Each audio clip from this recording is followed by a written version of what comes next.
Bonjour à tous et merci d'être avec nous jusqu'à 14h. Bonjour Iman News. Bonjour. Bon, tout va bien. Nous sommes le 13 mai.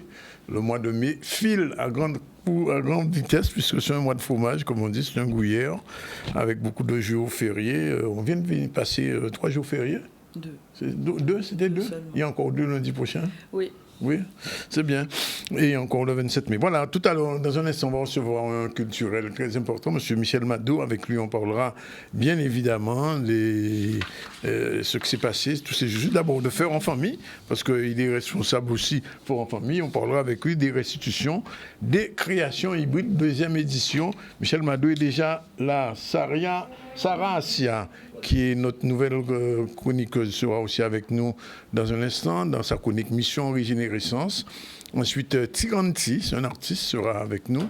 Et on va terminer avec Marilène Ferdi-Richaud, directrice opérationnelle du campus Luminance et le JCL. Sinon, l'actu, c'est Iman News.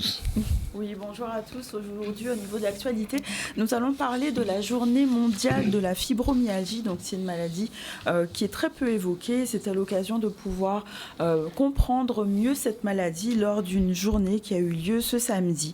On reviendra aussi sur le premier village de l'économie bleue, donc organisé sur la ville de Pointe-Noire, un village dédié au métier de la mer. Il sera aussi question de cirque, le cirque dans tous ses états, au Lamentin, qui a proposé donc différents événements autour du cirque, une façon de découvrir ce cirque contemporain ouvert à tous. Et il sera aussi question de Night in Museum, donc c'est un concept festif et musical qui s'est déroulé sur la commune de Saint-François. Voilà pour les titres de l'actualité. Et je signale aussi que notre focus aujourd'hui sera consacré à Joseph Ignace, une figure historique importante, puisque nous sommes au mois de mai. Tout à l'heure, on va parler de fort en famille. Eh bien, si on parle de fort en famille, il faut parler de Ignace et de Delgrès. Michel Mado, bonjour, merci d'être avec nous. Nous n'entendons pas, vous partez là? Au travail. Bon, alors, comment ça s'est passé pour les créations hybrides? Wow, cette année, c'était compliqué. Pourquoi? Mais là, pas du côté artistique. C'était plus au côté administratif, la gestion, la régie, c'était compliqué.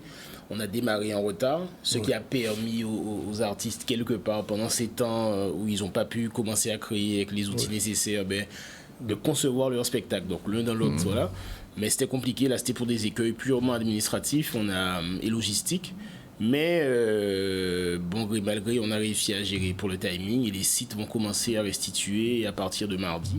Oui. Voilà, donc nous avons mardi au Fort Fleur d'Épée, mercredi à la Ramée, jeudi à Beauport, et la restitution du Fort Delgrès va se faire, elle, le 27 mai, justement. Carrément. Ouais, carrément. Donc c'est bien, ça fournit justement le spectacle pour la cérémonie, pour la fête des festivités du 27 mai. Globalement, combien d'artistes étaient en résidence?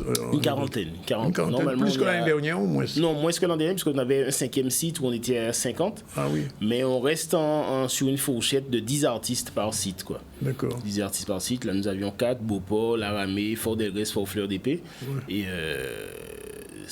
artistiquement, c'est très riche, ça, Yoka fait là. Ouais. Et c'est encore des opportunités pour des artistes du pays, pour qu'ils joignent ensemble, travailler ensemble, des opportunités pour Tony, pourtant certains te connaissent, d'autres non.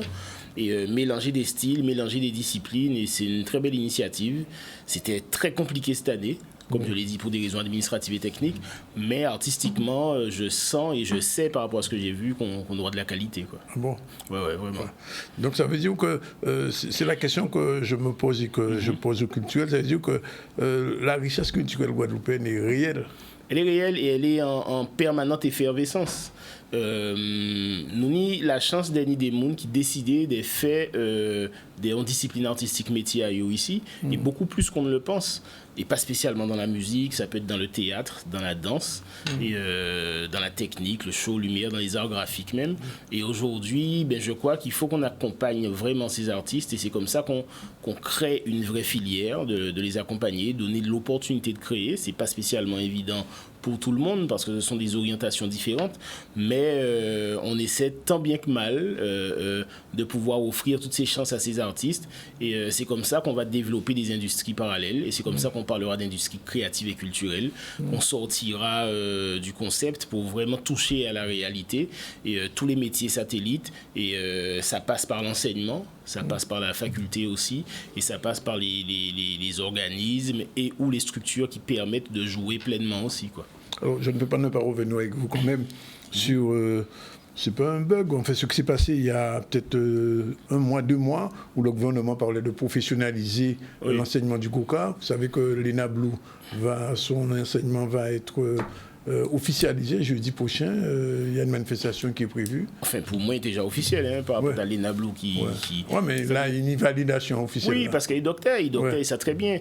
Mais en fait, c'était un projet de loi qui concernait toutes les musiques traditionnelles et forcément et les danses traditionnelles. Et les danses traditionnelles, voilà, les danses précisément.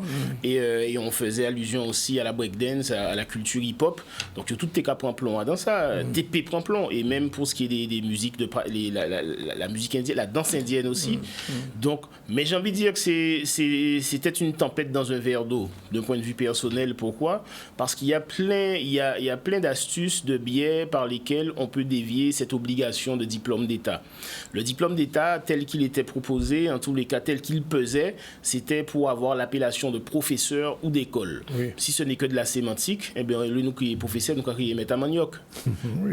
Et puis on fait ce qu'on veut. Oui. Et surtout en gros cas, si c'est pour en question de l'école, ben, nous pas qu'à crier école, institut de danse, nous qu'à crier l'atelier, qui a posé nos problèmes dans ça. Donc pour moi, l'opportunité était offerte de pouvoir...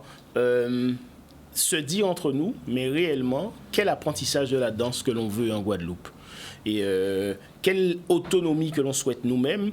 On ne peut pas être schizophrène, on ne peut pas vouloir nous-mêmes décider par nous-mêmes et en même temps vouloir se rattacher à un diplôme d'État français qui ne correspond pas réellement à nos apprentissages aussi parfois. Et ça, il faut oser se le dire. Tel qu'il est, la qualification n'est peut-être pas conforme à ce qu'on enseigne nous. Je pense que les meilleurs spécialistes pour la danse traditionnelle sont ceux qui ont exercé, qui ont fait, Léna, Mario Coco, les sœurs Taurin et bien d'autres, et Nianlo encore, Jacqueline Toll aussi, le respect du corps et de la gestuelle et de plein d'autres choses. D'après moi, c'est Mounassa qui laisse nos têtes à piller nous.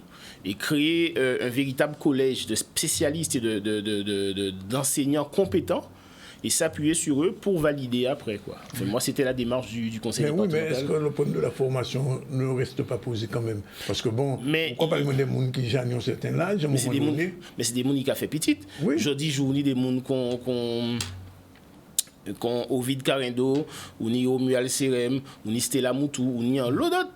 Qui s'est petite à Jacqueline Toll, qui lui-même fait d'autres encore.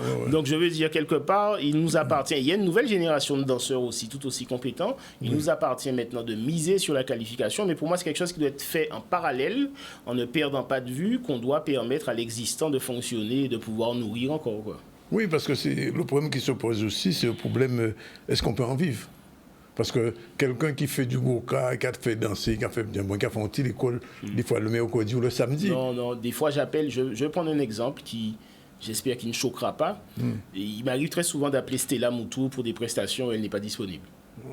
C'est tellement épris. Ça fait plaisir. Ouais. Sony Troupé, il m'arrive très souvent de ne pas pouvoir le booker sur certaines dates parce qu'il est soit il est ici, il est pris, ou sinon il est ailleurs.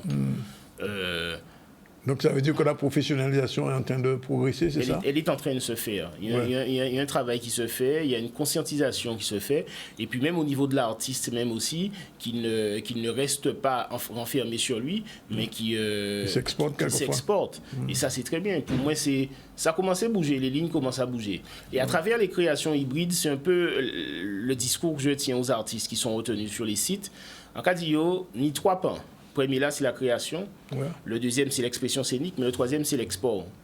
Nous pouvons baser les moyens de créer, de faire spectacle à autres. Mais à un moment donné, venez mener spectacle là-bas nous et demandez-nous accompagner les autres et à travers le réseau institutionnel, à travers le réseau scène nationale ou pourquoi pas le réseau des collectivités, le conseil départemental de je ne sais trop quelle zone en France et voilà. Nous, on est amenés à travailler comme ça. Il y avait l'Alliance française avant. Aujourd'hui, c'est un peu plus compliqué. Mais je pense qu'à travers la DAC et bien d'autres, on peut trouver un système, même dans la Caraïbe, pour exporter nos talents sur des prestations qui peuvent être faites un peu partout dans la Caraïbe, quoi.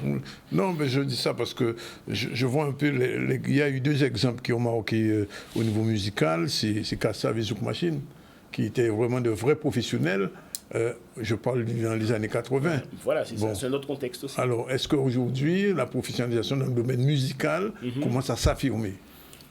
Elle s'affirme, en tous les cas, elle se peaufine, mais je pense que chaque contexte est différent. C'est-à-dire qu'à l'époque, là où on pouvait déplacer un groupe avec 20-30 personnes, aujourd'hui, c'est pas possible. Ah bon? Mais non. Aujourd'hui, aucun organisateur. Mais non, ça revient trop cher. Surtout pour faire quitter la Guadeloupe, partir, aller jouer ailleurs. 30 musiciens, 30 billets d'avion, la technique, la sono, enfin... Plus l'hôtel, etc. Non, ça va être compliqué. Donc aujourd'hui, même les groupes, ils ont réduit leur effectif. Mais je pense qu'aujourd'hui, les temps ont changé. C'est-à-dire que le gros cas aujourd'hui, précisément lui, il arrive à, et même le zouk arrive à aller des endroits où les gens ne sont pas créolophones, où les gens n'ont qu'une attache particulière avec la Guadeloupe et les Antilles. Eh bien, je parle de l'Asie, je parle du Japon, je parle de la Floride et bien d'autres. Mais aujourd'hui, allons miser sur ça, allons exporter nos talents. Si la Guadeloupe arrive à faire des femmes et des hommes qui arrivent à jouer de la musique un peu partout dans le monde avec des artistes étrangers, ben pourquoi pas valoriser et exporter ce qui est nôtre même, quoi. C'est ce que ce Nétroupé a fait. Une question peut-être de la chorégraphe du ZCL. La chorégraphe. Non, en fait, moi, j'avais pas de questions particulières et je sais qu'il y a plusieurs sites et parce que je suis en fait les artistes qui sont sur les créations hybrides. Est-ce qu'il y a quelque chose de différent, d'innovateur cette année sur Ce sont les artistes eux-mêmes. Les artistes eux-mêmes. On a fait quelques paris fous cette fois-ci dans la sélection en mettant des artistes qui n'avaient jamais travaillé ensemble. C'était des combinaisons qui étaient peu probables. Et dans l'esprit de pouvoir caser tout le monde sur chaque site, au moins caser 10 artistes par site, on a fait des combinaisons qui fonctionnent très bien au Fort d'Elgrès avec Dampatia, avec Madame Dampatia, 3 de ses danseuses, avec aussi... Le monsieur devant l'évé dont j'oublie le nom. Antoinette? Non, pas Antoinette, le deuxième. Je sais. Enfin bon, ça viendra. Et elle a dit le monsieur devant l'évé, mais bon, il existe autrement. Mais en tous les cas, ils font un très beau travail sur Basse-Terre. Maintenant, sur la résidence de l'Aramée, c'est exceptionnel parce que j'ai senti une fibre artistique rare où ils ont, comme ils n'avaient pas tout le matériel les premiers jours, ils ont conçu leur spectacle de manière intellectuelle très poussée et après maintenant ils mettent dans la mise en pratique et j'ai trouvé ça formidable et je sens que l'Aramée par exemple, c'est la 3e édition, mais ce sont 3 concepts différents, avec des déambulations, certes, mais certains ont prévu une expression là, d'autres ont prévu une expression là. Et je vois que les artistes eux-mêmes innovent, s'approprient le lieu et créent vraiment autre chose. C'est la même chose pour Beauport, où ils s'approprient le lieu différemment. Fort d'Elgrès, pareil, où l'an dernier, ils avaient utilisé un peu les tunnels, le souterrain. Là, cette année, ils sont plus, sur la musique même, avec le mélange Mandeka et avec le groupe de Smiley et la photographe Caroline Tournebise qui appuie. Non, les artistes innovent par eux-mêmes et c'est la preuve qu'on a du potentiel, qu'on a du talent et qu'on a des idées en Guadeloupe, quoi. Alors, avant de parler de Fort en famille qui revient, 2 petits mots quand même. Alors, il y a Terre de Blues qui se fait bientôt. Oui, c'est conseil départemental et partenaire. Mais il y a eu un festival à Basse-Terre. Oui, le festival du patrimoine, et c'est un festival multidisciplinaire. Oui. Une très belle initiative de la ville de Basse-Terre où le conseil départemental était partenaire avec, c'est-à-dire dans le cadre du contrat pays, on a financé ce festival avec eux. Et je tiens à féliciter la municipalité de Basse-Terre. C'est la première fois, en tous les cas, où j'ai vu qu'on est passé du dire au faire sans aucune espèce d'hésitation et clac, les choses s'emboîtent. Entre le mois de juillet où on s'est dit voilà ce qu'on veut faire, voilà ce qu'on nous présente, et entre le mois de mai où nous avons déjà pu réussir ce festival, je dis comme quoi quand il y a une volonté et que les hommes sont de bonne facture, ça fonctionne, quoi.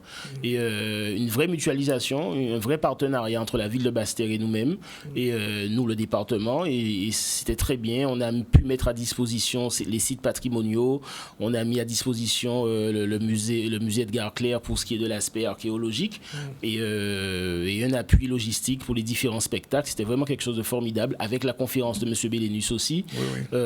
Moi, j'ai trouvé ça exceptionnel, quoi. Donc, c'est un festival sous forme de biennale et qui va se développer. Ouais. Moi, franchement, pour une première édition, quand je vois la réussite du festival, je suis très, très confiant pour la suite, quoi. Donc, au pays de Basse-Terre. Pardon ? Aïe. Non, on dit au sein du exceptionnellement, quand on fait, Bastet est la capitale à la cultive pendant 3 jours. On dit exceptionnellement, son faveur, Bayo. Ok, bon, dis-moi si Fort en famille avant, parti quand même. Oui, alors Fort en famille, c'est vrai qu'on a rompu avec le format traditionnel où il y avait le gros spectacle sur les forts. Et on a voulu un peu éclater et raviver, faire plus d'événements et voilà, mais on s'arrangera en tous les cas pour que l'année prochaine, qu'il y ait un plus gros spectacle de grosse facture fait par des artistes guadeloupéens, même ce serait une vraie commande pour l'année prochaine. Et cette année, Fort en famille, il s'enrichit des résidences de création, il s'enrichit de l'action du Musart aussi avec la carte blanche à Dominique Desplan, il s'enrichit des actions de la MECA, des archives départementales aussi, qui vont faire un véritable travail sur la généalogie aussi. Donc, tous les services sont mis à contribution pour renforcer ce mois de mai.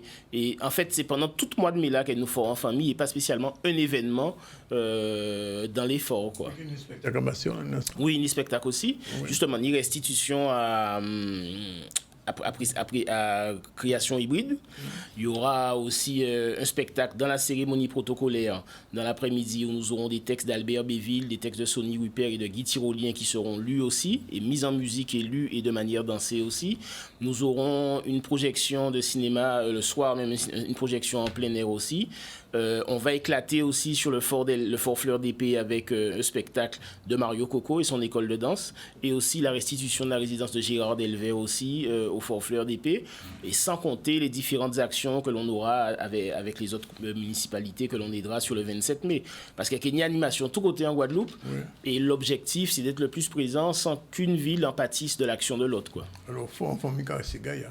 Oui, toujours, doubout. Mais Fort en famille, il n'y a pas un slogan, c'est une mentalité aussi. C'est-à-dire qu'elles sont l'esprit et nous, quand inviter les familles à venir ensemble, garder un spectacle, écouter en conférence, parce que nous avons la parole, notamment le 23 mai, à l'enseignement de la traite négrière et de la mise en esclavage en Guadeloupe aussi. Et ça, c'est très important, parce qu'au-delà de toute souplesse qu'on puisse avoir, en attendant la fameuse loi d'orientation qui fait que pour l'éducation, on pourra gérer certaines choses nous-mêmes, il est important d'enseigner la chose d'esclavage, de faire savoir à travers les outils qui sont les nôtres, comment ça s'est passé et ne pas avoir qu'un seul discours qui est celui des gens de l'autre côté, quoi.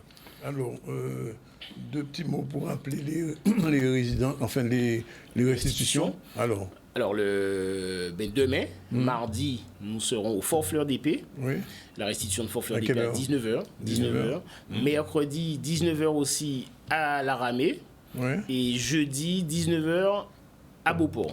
Voilà. Pas de théologie cette année. Oui, mais en même temps, on fait la navette et fait un pâtis Marie-Galante pour la soirée d'inauguration le jeudi 16. Qui ont fait qu'on en est passé. Condition on va pas poser question, obligé. Bien. Le 27 mai, restitution à Delgrès qui est faite le 27 mai aussi, quoi. Ok, on a pris un mot, puisque nous parlons de Fort en famille, on va faire tout de suite l'hommage à Joseph Ignace. Joseph Ignace est un afro-descendant abolitionniste guadeloupéen. Est-ce qu'on peut dire un mot, Danick? Est-ce qu'on peut dire un mot? Parce qu'on rappelle Joseph Ignace. C'est important parce qu'en tant qu'envie qu'il y ait plus de monde Guadeloupe et plus de famille Guadeloupe, mettre devant Bon Ignace, Massoto aussi, et les autres actions qu'il fait pendant la période là. Ça, c'est vrai que nous avons un héros qui s'est Delgrès, ça très bien, on ne doit pas casser nos légendes. Mais il y a eu toute une série d'hommes et de femmes qui se sont investis à côté aussi, et c'est bien de le dire, quoi. Ça, c'est très important ce que tu dis, effectivement. Alors, je disais, donc, Joseph Ignace est un afro-descendant guadeloupéen, charpentier, profession, réduit à l'esclavage, né entre 1769 et 1772. On ne sait pas encore, mais bon, à l'époque, les registres d'état civil n'étaient pas ceux qui sont aujourd'hui, ils n'étaient pas numérisés. D'abord, il participe au soulèvement de Pointe-à-Pitre en 1792, en octobre 1792. Il manifeste sa révolte en dirigeant un groupe de nègres marrons pour continuer la lutte. En 1794, Victor Hugo proclame en Guadeloupe la première abolition.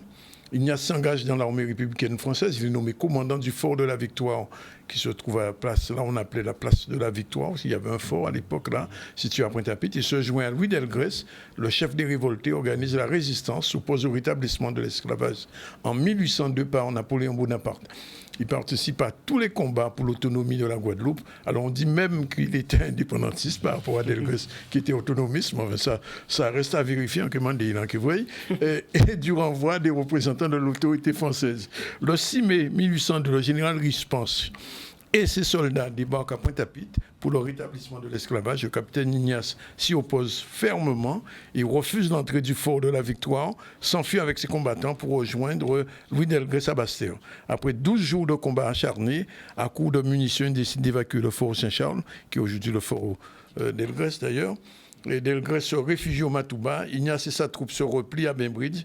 Ignace et ses hommes sont encerclés par les troupes napoléoniennes françaises, commandées par le chef de brigade Magloire Pélage et par Richepens.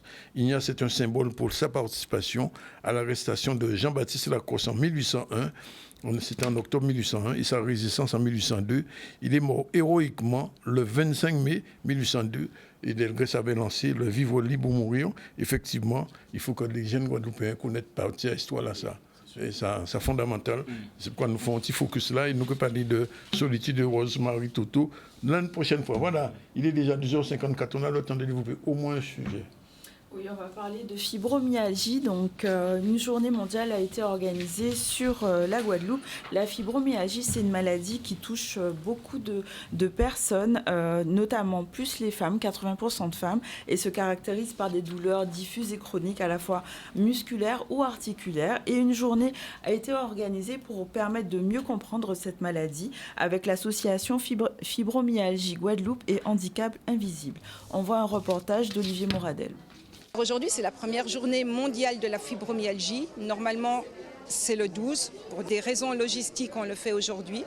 Aujourd'hui, j'ai voulu mettre en avant tout ce qui est médecine ou méthode alternative pour pouvoir soigner les douleurs chroniques, dont la fibromyalgie, par divers ateliers. La fibromyalgie, c'est un trouble neurologique, si on peut dire. Tous les récepteurs neurologiques de douleur sont faussés, émetteurs, récepteurs, c'est-à-dire qu'on va ressentir les douleurs plus fort.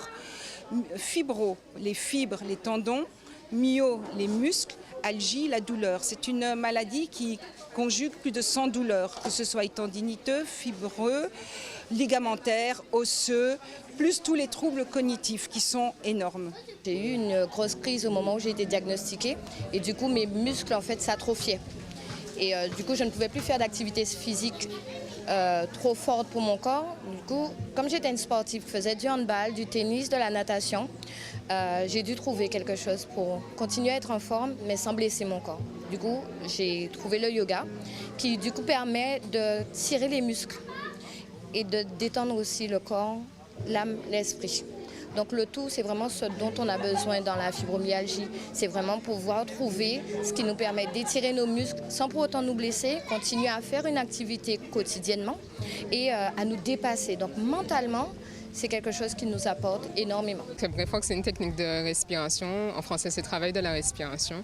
Où on va, pendant plusieurs minutes, faire une respiration consciente et continue.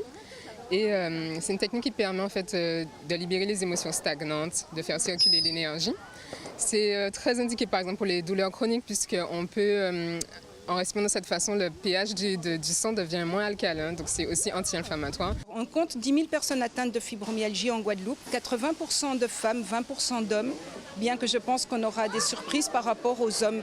Parce que c'est une maladie qui les gens se terrent. Donc quand les gens vont commencer à sortir de l'ombre, on aura des surprises par rapport aux chiffres. Le but de l'association, faire sortir les gens de l'ombre, c'est-à-dire que beaucoup de personnes face à l'incompréhension, c'est une maladie reconnue depuis 2019 à l'OMS, mais encore trop de fibrosceptiques. 80%, voire 90% des médecins sont fibrosceptiques. Un peu comme pour l'endométriose, où on disait que c'était normal d'avoir mal. Donc là, vraiment, on est au début. L'objectif, c'est faire sortir les personnes de l'ombre, faire connaître cette pathologie au grand public, également faire une sensibilisation aux handicaps invisibles qui représentent 80%. Pour cela, on a un nouveau pictogramme qu'on essaye de faire valider au Sénat. C'est une personne en métropole qui l'a créé et on se bat pour qu'il soit validé au Sénat. Voilà, il est exactement 2h58. On prend la première pause et on se retrouve tout à l'heure avec notre chroniqueuse Sarah Assia, nouvelle chroniqueuse du ZCL, avec elle on parlera d'un peu de sophrologie, mais sous une forme un petit peu particulière. C'est à suivre tout à l'heure.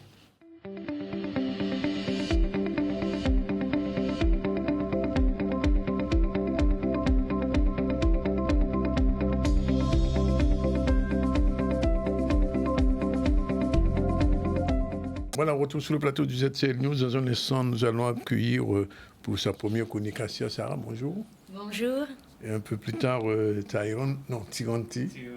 Bonjour. Artiste, agro-transformateur. Il va nous expliquer un peu tout ce qu'il fait. Il apporte une petite boîte là qui est pas mal. Néga à tout prix. Expliquez-nous ça. C'est le nom de la marque. Le nom de la marque. Tyran, c'est mon nom d'artiste. Oui. Tyran Néga à tout prix pour que les gens fassent complet quelque chose d'investissement. Et là, je suis venu présenter l'album qui est sorti, le dernier des Nègres. On va en parler dans un instant. On revient à l'actu avec Iman. Oui, on va parler du premier village de l'économie bleue qui s'est déroulé sur la ville de Pointe-Noire. Une manifestation destinée à mettre en valeur les métiers de la mer et valoriser la richesse naturelle que nous avons en Guadeloupe. Et Vianney Valverde était avec eux. On va voir ce reportage ensemble. C'est le premier village de l'économie bleue où on sensibilise la population sur cette nécessité qu'il puisse y avoir donc des activités sur les plages, le nautisme et en même temps faire le lien avec la nature, l'environnement, puisqu'on se détermine comme un territoire de haute qualité environnementale. Pointe-Noire a été par le passé une place forte de la voile traditionnelle, puisque les Pointe-Noiriens commerçaient avec Basse-Terre et allaient livrer des denrées alimentaires, des matériaux du genre bois, où les gens commandaient leur maison, leur jeu de bois, comme on disait à l'époque, pour construire leur maison, les meubles et tout. Et puis, bon, avec le modernisme, ça a perdu un peu de sa superbe, mais en tout cas, la voile traditionnelle qui reprend des couleurs depuis quelques années, c'est une excellente initiative pour pouvoir créer de l'attractivité sur le territoire, attirer du monde vers Pointe-Noire. On a vu des véhicules garés sur tout le long de la nationale, chose qu'on n'avait pas vue depuis très longtemps. Et nous pensons que ça va booster un petit peu l'économie pointe-noirienne, notamment au niveau du tourisme, au niveau de la restauration. Et puis, pourquoi pas, d'ici quelque temps, un bateau avec les couleurs de Pointe-Noire, puisque nous voyons que pratiquement tous les bateaux qui sont ici présents représentent une collectivité ou encore une entreprise locale. Une belle initiative dans ce qu'on appelle le redéploiement un petit peu de la Guadeloupe, puisque tout ne se passe pas entre Pointe-à-Pitre à Bimibima, n'est-ce pas? N'est-ce pas? On peut aller jusqu'à Basse-Terre. On peut aller jusqu'à Basse-Terre. Bon, alors, on reçoit donc, je l'ai dit, Assia Siara, elle est sophrologue, et elle va, à partir d'aujourd'hui, nous faire part un petit peu de toute sa technique, de tout ce qu'elle sait. Alors, 2 petits mots rapidement sur la sophrologie pour les gens qui ne savent pas. Alors la sophrologie, c'est une approche qui permet aux gens de se reconnecter à eux, de retrouver un alignement intérieur, une sérénité d'esprit et une paix intérieure. Oui. Voilà. Et concrètement, ça se fait comment? Sous forme de séminaire, de rencontres individuelles, en cabinet? Comment ça se Alors, passe? ça peut se faire en individuel, quand, par exemple, il y a une problématique bien ciblée, qui peut être de l'addiction, qui peut être des phobies, qui peut être de l'anxiété, du stress chronique. Donc là, on va travailler en individuel de manière à pouvoir avoir un suivi personnalisé et sur mesure. Ensuite, ça peut se travailler en collectivité quand on a une cible collective et que nous voulons retrouver que nous souhaitons mettre en avant la sérénité, la paix, relâcher l'anxiété, relâcher le stress, voilà. Ça, très souvent, c'est ce qui se fait en priorité en collectivité, c'est pouvoir retrouver cette sérénité d'esprit. Non, il y a depuis pratiquement 2 semaines et demie, 3 semaines même, un couvre-feu sur Pointe-à-Pitre, parce qu'on dit que la municipalité a décidé constater que les jeunes ados étaient un petit peu plus excités que par ailleurs. Alors, comment on peut traiter ça de ce point de vue, du point de vue de la sophro? Alors, à travers la sophrologie, et je dirais même ici la mission Régénérescence, avec le projet Jeunesse Nouvelle Terre, nous mettons en place des exercices de mise en situation pour les jeunes qui leur permet d'explorer leurs émotions, qui leur permet de réellement se sensibiliser, pouvoir les exprimer et les libérer. C'est une expérience qui est très transformationnelle et surtout des exercices très puissants. Donc ici, effectivement, nous avons affaire au couvre-feu qui est une des mesures. Bien entendu, il faut mettre ces mesures en place, il est inévitable. Maintenant, il y a une parallèle à voir et à mettre en avant. Il s'agit de l'état d'être du jeune. Oui, parce qu'il y a des troubles de comportement. Voilà, tout à fait. Et ces troubles du comportement sont bien souvent dus à un excès de colère, à des excès d'émotions qu'ils ne savent pas, ils ne savent pas manipuler. Nous n'avons pas appris à exprimer nos émotions. Nous n'avons même pas appris à y faire face. Donc, Ici, nous sommes face à des jeunes en colère et à des excès de violence. La problématique, c'est où va-t-on avec ces excès de violence? Est-ce que le couvre-feu va pouvoir nous amener à une réponse favorable sur du plus ou moins court terme? Bonne question. Alors, autre question quand même, puisque vous avez parlé de Jeunesse Nouvelle Terre. Qu'est-ce que c'est exactement? Jeunesse Nouvelle Terre, c'est une opportunité pour les jeunes, à travers une communauté, de faire face à leurs émotions et de les exprimer à travers des situations, à travers des exercices, des stages, des séminaires, de pouvoir libérer leurs émotions et du coup retrouver une sérénité. Alors, comment ces exercices collectifs peuvent-ils aider à créer une solidarité entre ces jeunes? Alors en fait, ici, il y a tout un processus qui est mis en place. Nous avons d'abord eu un groupe de jeunes qui sont intervenus, qui ont été mis en situation, où il y a eu l'opportunité de pouvoir exprimer leur colère, déjà leur faire comprendre de qu'est-ce que la colère, à quel moment elle arrive, les sensibiliser, les mettre en situation avec des exercices puissants. Et ces jeunes-là ont reçu une transformation tellement profonde qu'ensuite, ils ont eu l'opportunité de devenir ce qu'on appelle des staffs. Et aujourd'hui, ces jeunes aident d'autres jeunes à rentrer dans cette communauté, à faire face à leurs émotions, notamment à cette colère, à cette violence non exprimée, bien souvent. Et ça signifie donc que la sophrologie peut être bénéfique pour ces jeunes? La sophrologie va être effectivement un des outils que j'utilise durant Jeunesse Nouvelle Terre avec ces jeunes. Ça va leur permettre de retrouver cette sérénité qu'ils ont perdue depuis bien trop longtemps. Déjà, à la base, ils se retrouvent dans une crise identitaire. Ils ont un pied dans l'enfance, un pied dans l'adulte. Il y a une pression là qui est déjà déposée de base. La sophrologie va leur permettre de faire face à ces émotions. Alors, il y a quand même deux notions qui sont importantes chez les jeunes, c'est l'estime de soi et la confiance en soi. Effectivement. Grâce à la communauté Jeunesse Nouvelle Terre, le jeune se retrouve en confiance parce qu'il se retrouve avec d'autres jeunes qui ont eu eux-mêmes un passif, qui ont eux-mêmes une parentalité qui peut être difficile, qui ont vécu des choses difficiles et qui les ont traversées. Donc ces autres jeunes vont se retrouver dans une communauté de bienveillance, une communauté où il y a non-jugement, et du coup ça va leur permettre d'être et de relâcher leurs émotions, et du coup de retrouver confiance en soi, estime de soi. Alors ça signifie que ces stages peuvent aider les jeunes à avoir un objectif de vie, à trouver même pratiquement un sens à leur existence? Tout à fait. Ici, ce qui se passe quand on a toutes ces émotions en ébullition dans notre corps, c'est qu'on n'a aucune clarté face à ce qui se passe dans notre vie. On est comme en mode survie, en fait. Et c'est de là où toutes ces émotions qui sont là en ébullition arrivent même à de la violence physique et à des choses extrêmes. Et l'opportunité de pouvoir relâcher ces émotions, ça va être une opportunité de retrouver de la clarté d'esprit. Et qui dit clarté, dit projet de vie. Oui, absolument. Et ces stages donc, aident à équilibrer un petit peu, trouver la balance entre les deux. Exactement. Entre la joie et la peine. Entre la joie et la peine, exactement. Oui. Alors, très souvent, quand on est comme ça déconnecté de notre joie intérieure, on se retrouve dans une balance qui est complètement déséquilibrée. On se retrouve dans des émotions telles que de la peine, telles que de la colère, telles que de la haine. Et c'est de là où, en fait, on n'a plus l'intérêt de cette existence. Oui. Et c'est là où le jeune se retrouve en errance. Il n'y a pas de bon ou de mauvais jeunes, finalement. Il y a des jeunes en errance. Il y a des jeunes qui savent s'adapter à ça. Et Jeunesse Nouvelle Terre peut vraiment aider ces jeunes à retrouver leur place dans la société, à avoir une place de lead.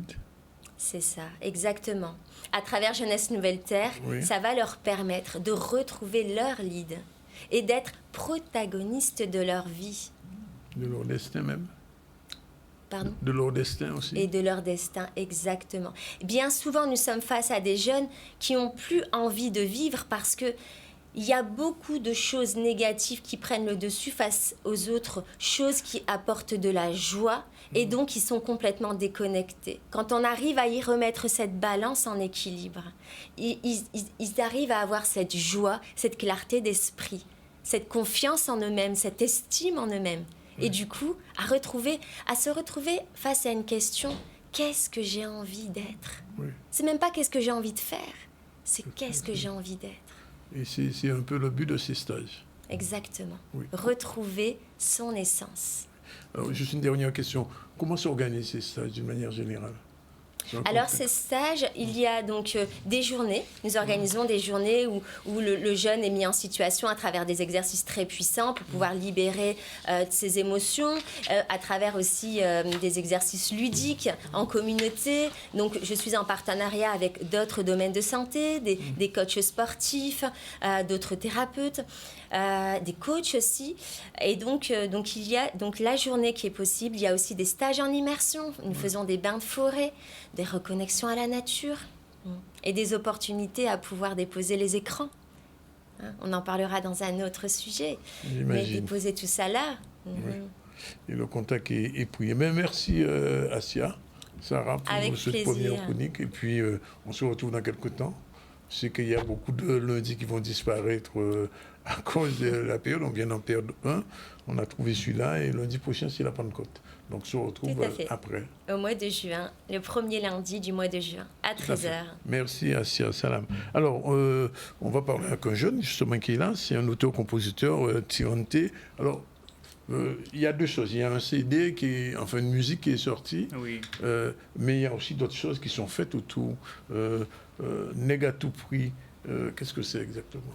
Alors, c'est Tyran. Tu peux dire le T, j'aime bien. Tyranté? C'est bon, ouais. C'est bon. Alors, pourquoi un nom comme ça? Parce que voilà, c'est un nom qui interpelle. Il y avait Jamissé Sadik et là, maintenant, il y a Tyran.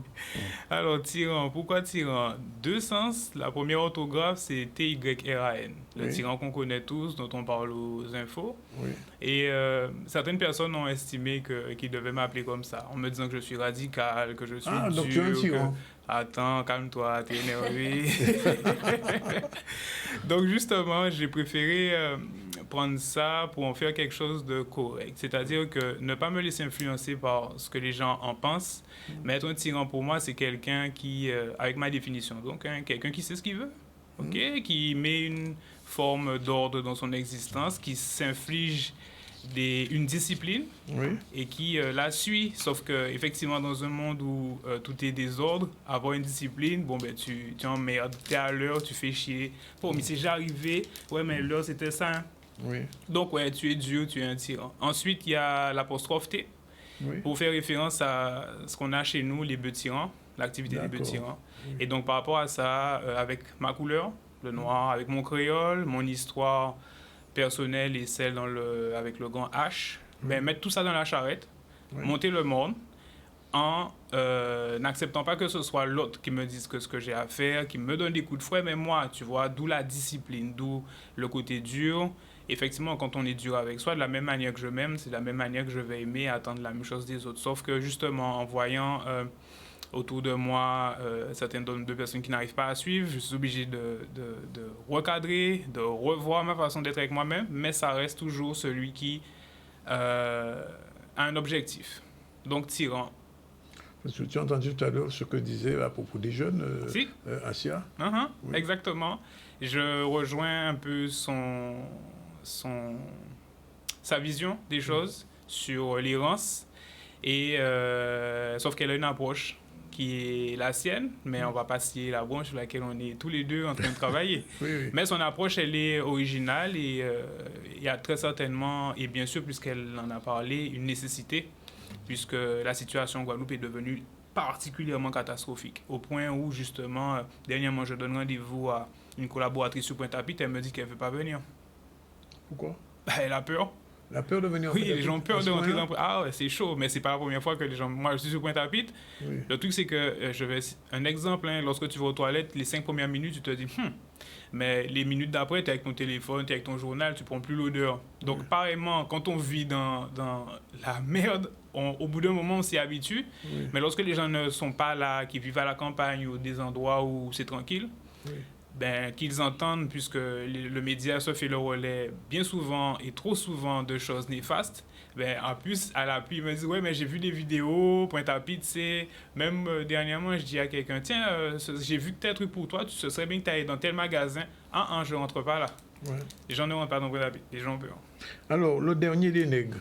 C'est ça, donc c'est le titre du projet. Donc voilà, j'ai fait sous forme de coffret. Pourquoi? Oui, puisque voilà, tu as un coffret, donc c'est pas un CD, c'est bel et bien une clé USB. C'est une clé USB, on va la montrer comme ça. Donc là, tu as la carte, tu as une carte, mais la clé USB, elle est sous forme de coutelas. Ouais. Coutelas, puisque c'est quelque chose dont on Voilà, fait partie de notre culture. Voilà, exactement. Ça, c'est très original, ça. Hein? Tu peux enlever du four. Voilà. Exactement. Ouais. Un coutelas musical. Un coutelas musical. Quoi couper musique là? Exactement. Non, pas la musique. La musique, c'est elle qui coupe. Elle est acérée, le truc est travaillé avec c'est bien fait. Hein? Je t'en prie, merci beaucoup. Non, c'est vrai, c'est bien fait, c'est original, c'est un petit coffret particulier avec possibilité de dédicace. Alors, la musique même, c'est quoi exactement? Alors, j'aime pas me mettre dans des cases. Je refuse ça. Par contre, on va retrouver tout ce qui est traditionnalité, puisque je vis avec mon temps et sur mon île. Oui. Donc, un clin d'œil à la Perfecta. Non même? Oui, ça se voit pas, mais oui, je suis jeune et vieux en même temps. Je suis middle child. Oui. Et donc, du boulaguel avec René Geoffroy, des choses comme ça, et aussi du rap, de la trap, de la drill, un peu de zouk, un peu de compas. Oui. Donc, c'est amené de manière très... C'est multigénérationnel. Exactement, multigénérationnel, multistyle. On appelait ça éclectique. Oui. D'accord? Donc, même un peu de reggae, des choses c'est le thème qui est intéressant. La musique, c'est un vecteur. Qui permet justement, quel que soit le style, de faire passer des messages. Donc, par exemple, tu milites, par exemple, ou sont militants, oui, comme tout le monde, puisque quoi qu'on fasse, on milite. Il y en a qui militent pour la débauche, il y en a qui militent pour border à piller, il y en a qui militent pour des solutions sociales. Moi, je milite pour qu'on se retrouve autour de notre négritude, d'où le dernier des nègres. Donc, chaque fois que quelqu'un a son coffret avec son coutelas, je pense que mon public, il est particulier. Ce sont des gens qui sont très réfléchis, qui s'interrogent sur ce qui se passe en Guadeloupe, qui cherchent des solutions, qui très souvent vivent d'une façon qui, justement, permet de voir qu'ils ont compris ce que c'est et continuent de se poser des questions pour rester dans l'amélioration d'eux-mêmes. Donc, la musique. Tu as mis le doigt sur quelque chose de sympa, là, c'est une feuille. Une feuille faite avec de la quinine de bananier. Ah, de la quinine de bananier. Oui, parce que je voulais le petit côté parchemin et travailler. J'aime beaucoup les artisans de chez moi, donc je les inclus dans mon coffret. Donc, il y a une carte également d'une artisane dans le miel. Un scan. Voilà, donc elle est moderne aussi. Donc j'ai bien aimé j'aime bien le style de la personne. J'aime bien son miel qu'elle me propose, du miel de Guadeloupe. Et comme moi, tous les matins, mon café, c'est du miel. Donc je lui ai dit, vas-y, propose-moi quelque chose que je puisse te faire profiter de la distribution de mon coffret. Donc elle m'a fait sa carte. Et donc pour revenir sur la quinine de bananier, donc c'est un artisan également local, monsieur qui travaille sur Gourbert. J'ai pas son nom en tête, mais le projet c'est LVDev et il propose des sacs. Il récupère tout ce qui est biomasse. Donc principalement aujourd'hui, il s'est arrêté à la tige sur laquelle poussent les bananes. Oui, tout à fait. Voilà, donc il broie, il fait une transformation et ensuite il en fait des papiers qui lui permettent de faire des sacs, des emballages, des choses très très intéressantes. Donc j'ai travaillé avec lui une journée pour voir comment c'est. J'aime bien m'imprégner de ce que font les personnes avec qui je veux travailler pour bien savoir qu'est-ce que je fais, avec qui je suis. Et j'ai trouvé très intéressante la vibes, l'échange, et je l'ai inclus dans mon projet également. Alors, j'ai vu tout à l'heure dans l'image le bœuf tyran. Oui. Mais en haut, il y a le drapeau de la Guadeloupe. Exactement. Oui. Il y a le drapeau de la Guadeloupe qui... donc voilà, je peux pas... Quand je suis arrivé en 2012, j'étais un des premiers à arrivé comme ça avec ma casquette. On me demandait si je suis un indépendantiste. Il y en a qui confondaient avec le drapeau. C'était pas encore à la mode comme maintenant. Oui. Aujourd'hui, ça s'est beaucoup vulgarisé, mais il faut cette vulgarisation pour qu'on la retrouve sur les t-shirts, les porte-clés, les mugs partout sur le drapeau de l'émission ZDLC. Oui, bien Donc sûr. il faut cette vulgarisation de manière à ce que le plus de personnes du territoire guadeloupéen reconnaissent le combat qui a été mené par des personnes qui avaient une idée pour la Guadeloupe. Maintenant, est-ce que je partage cet avis sur l'indépendance, sur où est-ce que j'en suis, c'est un autre débat, mais on ne jette pas le bébé avec l'eau du bain. on a un drapeau. Pour moi, il faut se rassembler autour et faire le travail qu'il faut avec. Pas encore de clip? Non, alors je ne me précipite pas pour les clips. Pour le moment, c'est de la musique. Oui. Et ça m'a pris du temps. Je savoure, je laisse redescendre et je sortirai mon clip. Et tu me parles de clip? Les radios, lorsqu'ils me demandent un clip, ça me fait toujours rire. Oui. Parce que les gars, c'est pas la télé, c'est un média musical. Et non, je veux pas, je me précipite pas pour ça. Il y aura quand même. Bien sûr, il y a un visuel. Il y aura un showcase un jour quand même. Oui, ça c'est obligatoire pour que je rencontre mon public. Oui. Et très rapidement, donc je donne rendez-vous aux gens sur mes réseaux sociaux. Vous tapez Tyran Nègre à tout prix ou Nègre à tout prix. Pour la marque. Nègre à tout prix, c'est une marque. Propose des lunettes, propose des casquettes, propose des petites choses comme ça, toujours en édition limitée, puisque c'est des produits rares, voilà, les produits collector, des choses que je prends le temps de travailler pour que le message reste clair. Donc, retrouvez-moi sur les réseaux de manière à savoir quand est-ce que je vais proposer une rencontre, un rendez-vous autour de la négritude et du projet. Et puis merci d'être venu. C'est moi. On est au mois de mai, c'est le mois des de la Guadeloupe. Hein. Exactement, on travaille pour ça. Voilà, il est exactement 13h25. Merci encore Tyran. TYRN apostrophe. Oui. Et merci aussi à Sia qu'on va retrouver en juin. Et là, on prend la deuxième pause. C'est la dernière séquence du ZCL. Tout à l'heure, ce sera le JCL du ZCL. Faut le faire, hein, ça. C'est nulle part ailleurs. Voilà, tout de suite.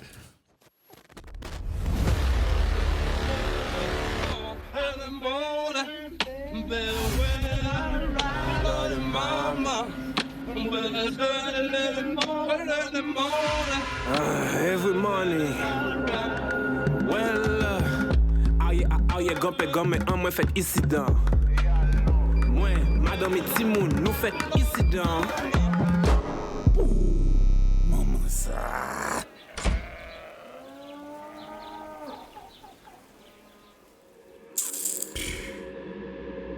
What is that?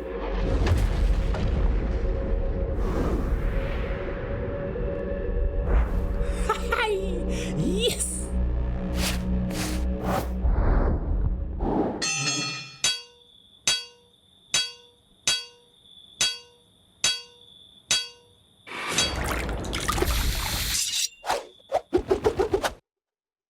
En se tirant nègre à tout prix. Dernier à l'élec. Ouvert. Passe. Diffé. Soleil chaud. L'homme chaud.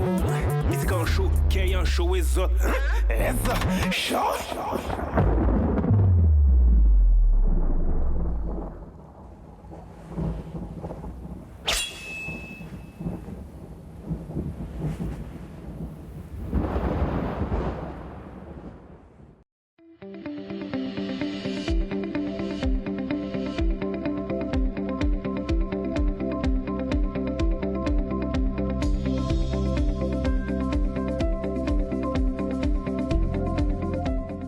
Voilà, il est exactement 13h32. Marilène est déjà là, bonjour. Bonjour Danick. Et c'est le JCL, générique, c'est parti. Le journal du campus Luminance, c'est l'info sur l'audiovisuel, le cinéma et la culture. Le JCL vous donne rendez-vous à 13h30 le lundi, le mercredi et le vendredi dans le ZCL sur Canal 10.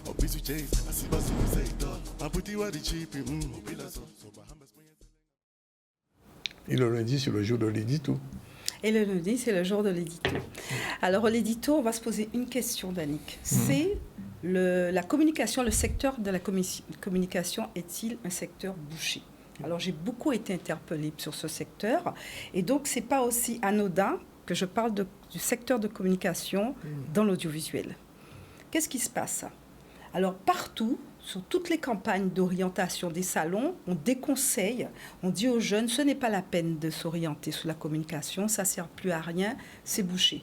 Et pourtant, Danick, on n'a jamais autant communiqué que maintenant. Partout, la communication a explosé, les supports de communication, n'en parlons même pas. Et pourtant, je vous assure, vous pouvez taper sur Google, débouché communication, on va vous dire que c'est un secteur bouché. Alors, qu'est-ce qui s'est passé? C'est que déjà, Danick, il faut retenir une année qui a été une année particulière. C'est cette époque du Covid-19 avec cette crise sanitaire. Et notamment avec ce qui s'est passé, alors où beaucoup d'entreprises de communication ont déposé la clé sur la porte. Alors, y compris aussi chez les indépendants, ça a été une catastrophe. Et pourtant, Danick, durant la même année, on a constaté, donc à la sortie du Covid, il y a eu un certain nombre d'analyses qui ont été faites sur ces secteurs. On a constaté quoi? Que d'autres entreprises ont résisté, mais voire plus, ont gagné en part de marché et se sont positionnés là où d'autres sont partis.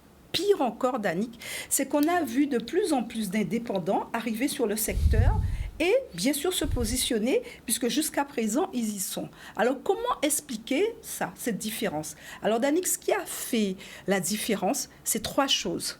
Le numérique, ce sont des entreprises, dès le départ, ils avaient intégré le numérique. Alors, quand je parle de numérique, je vous vois venir, y compris l'intelligence artificielle, l'audiovisuel, Danick, et le dernier, qui ne va pas vous étonner, c'est les réseaux sociaux.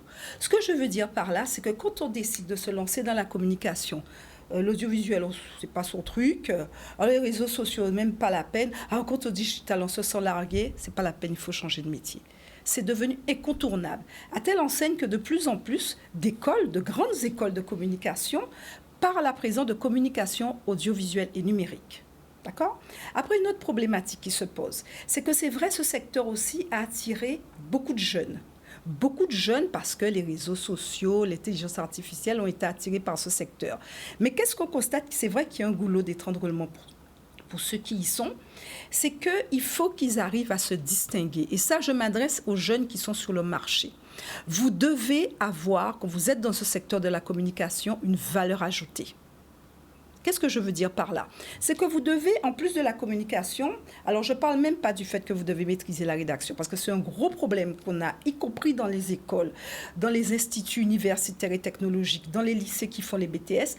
On voit que les jeunes pensent que communiquer, ça ne sert plus à rien d'écrire. Il faut être capable de rédiger. Ça, c'est important. Mais aussi, il faut avoir des compétences dans le graphisme, dans l'audiovisuel, maîtriser les réseaux sociaux. Après, il y a une autre chose aussi, et ça vient aussi au niveau de l'enseignement qui est fait à ces jeunes.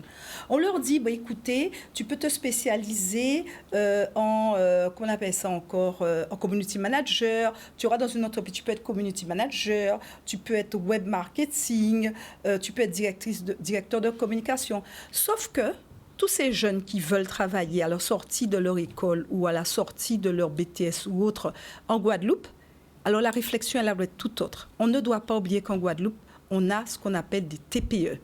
Nos entreprises n'auront pas les moyens de payer 3-4 personnes. C'est pour ça que nous, au niveau du campus, ce que je conseille à ces jeunes, c'est de savoir se débrouiller au moins dans l'audiovisuel, être capable de cadrer, être capable de faire des montages vidéo dans l'audiovisuel, s'intéresser au graphisme. Bien sûr, les réseaux sociaux, c'est obligatoire, mais sans oublier le web marketing. Ça devient indispensable. Donc, l'audiovisuel, la communication a de beaux jours devant elle. Si j'en parle aujourd'hui, c'est que tous les référentiels d'audiovisuel ont été modifiés pendant la période 2022-2023. Pourquoi, Danick? Pour laisser une place très importante à l'audiovisuel. C'est-à-dire, on est passé d'inexistant et ça représente dans l'activité du référentiel à peu près 60% de l'activité du référentiel, ce qui n'est pas négligeable. Donc oui, la communication a de beaux jours devant elle, mais à condition qu'on a l'audiovisuel et le numérique. Donc bouché ou débouché finalement? Ça a de beaux jours. Ça offre des perspectives, mais dès lors qu'on se situe dans cette triptyque. Mercredi, on se retrouve pour? Alors, le mercredi 15, on se retrouve pour notre Actu Campus. Le vendredi 17, on se retrouve pour notre Zoom. Après l'édito, il faudra attendre le mois de juin. Voilà, merci Marie-Hélène. Il est déjà 13h38. On revient à l'actualité avec Emmanuel. Oui, on va revenir à l'actualité et parler de cirque, le cirque dans tous ses états. Et jusqu'au 15 mai, Métis-Gwa organise plusieurs actions pour leur 7e édition publique, le cirque dans tous ses états. C'est l'occasion de découvrir un cirque contemporain ouvert à la rencontre et à la diversité culturelle. Et on va voir un reportage concernant une manifestation qui s'est déroulée sur la commune du Lamentin avec Vianney Valverde. Le cirque dans tous ses états, c'est la 7e édition. On est aujourd'hui au Lamentin. Le cirque dans tous ses états a commencé depuis le 3 mai et se terminera le 15 mai. Avec l'envie de faire découvrir au plus grand nombre les nouvelles écritures, ces écritures de cirque contemporain, de cirque nouveau, mais dans toute une diversité d'écritures. Donc aujourd'hui, on aura des artistes qui viennent bien sûr de Guadeloupe, on a des créations par exemple comme Conte et Cirque, mais ils viennent aussi du Mozambique, de France hexagonale, de Guyane jusqu'au Brésil. Lorsque Métis Gua nous a fait cette proposition, nous avons donc accueilli cette idée avec beaucoup de joie, puisqu'il s'agit d'intéresser les enfants un petit peu à tout ce qui concerne le cirque. L'enjeu, c'est déjà de faire venir des familles, de faire sortir un petit peu les enfants, j'ai envie de dire tout le monde, donc des écrans, puisque ça a pris une place importante dans nos vies. Et c'est vrai qu'on ne partage plus des moments précieux en famille. Donc déjà pour nous, tout l'intérêt, et je pense que vous le voyez derrière moi, les parents s'amusent, les pères, les mères, avec leurs enfants. Et ça, c'était déjà pour nous très important. Le cirque, ce n'est pas que pour les enfants. Bien évidemment, c'est une distraction. Et là, on assiste à des ateliers, donc tant mieux, c'est bien pour les enfants. Venez et participez. Mais par contre, non, j'ai envie de marteler haut et fort. Non, bien sûr, le cirque n'est pas que pour les enfants. Nous parlons de spectacles, nous parlons de nouvelles écritures, de cirque contemporain. Voilà, c'est tout l'intérêt aussi en tant qu'adulte de venir découvrir ces écritures. La différence entre du cirque contemporain et peut-être du cirque traditionnel, c'est qu'au-delà de la prouesse physique, de pouvoir découvrir des artistes, des créations qui ont des dramaturgies, qui ont des histoires à raconter. Et ça, il y a des spectacles jeunes publics, puis il y a des spectacles aussi pour adultes. Donc voilà, c'est pour tout le monde, intergénérationnel, enfants, adultes, entre amis, comme vous voulez. Et donc ce cirque contemporain explore de nouveaux espaces. Jusqu'au 15 mai, vous pourrez voir différentes manifestations dans plusieurs communes. On va rester dans le domaine artistique et parler de Night in Museum. Donc c'est un concept qui s'est déroulé sur la commune de Saint-François pour la 32e édition, et c'était l'occasion de rendre hommage à Thierry Allais, donc avec une restitution de son travail qui dévoile justement une série intitulée Puzzle, un travail autour du masque social, de la destruction et de la restructuration de l'individu. On voit un reportage avec Olivier Moradel. Pourquoi une résidence? Parce que d'abord, c'est pas la première que je fais. Mais avec Thierry Allais, c'est une évidence, parce que Thierry Allais fait partie des plus grands plasticiens de Guadeloupe. Et voilà. Il y a eu des discussions, il y a eu une réflexion, il y a eu des échanges poussés, il y a eu... voilà, c'est le début, je pense et j'espère, et j'en suis sûr, d'une nouvelle et future collaboration. La résidence s'est faite à l'invitation de Vincent Nicodi. Je tout de suite dire oui, parce que c'était une opportunité de faire quelque chose de différent. Et aussi, il y a un voyage qui n'en est pas un. C'est-à-dire qu'en fait, moi, je suis plutôt basé sur la région pointoise. Et de devoir venir tous les matins très tôt jusqu'à Saint-François, c'était très intéressant parce qu'en fait...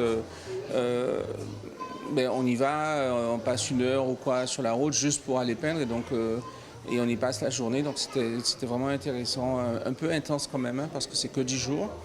Et donc je l'ai préparé un peu à l'avance, c'est-à-dire que je savais exactement où je voulais aller. J'avais préparé aussi des fonds, des choses comme ça. J'avais quand même pas mal préparé de choses pour pouvoir peindre ici. Ouais. Cette résidence a le particularisme d'avoir une démarche artistique particulièrement intéressante et poussée. Donc voilà, c'est ce qui m'intéresse. Il faut qu'il y ait une démarche. L'art doit avoir, une densité, doit avoir des choses à dire, et c'est vraiment le cas dans ce qui a été fait ici.